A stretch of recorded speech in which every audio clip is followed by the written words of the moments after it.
बुझनी गाय रे अरवा उ तो निकल गइल कुती रे।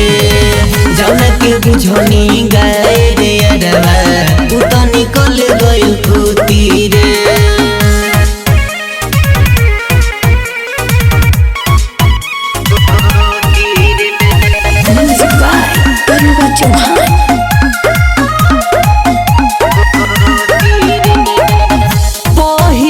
कलश से दिल रहे आसो कहल रहे बन के हरदम रहब तोहर खास हो। पहले कलश से दिल रहे आसो कहल रहे बन के हरदम रहब तोहर खास हो। दिल तोड़ा दिहलस कहीं के न छोड़लस गइल करम हमर फूटी रे।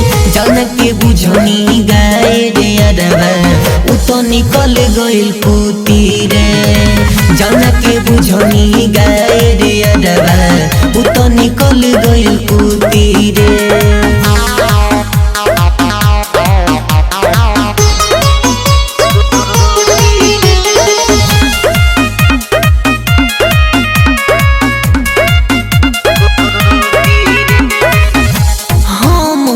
लूट गईनी ओकरा हो प्यार में खुश बिया जाके बाबा लोके या कबार में।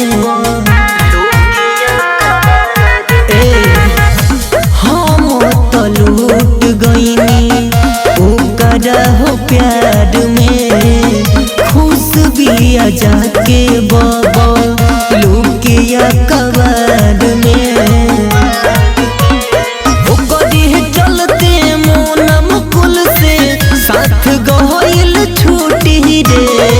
जान के बुझनी गाय रे अरवा उ तो निकल गइल कुती रे।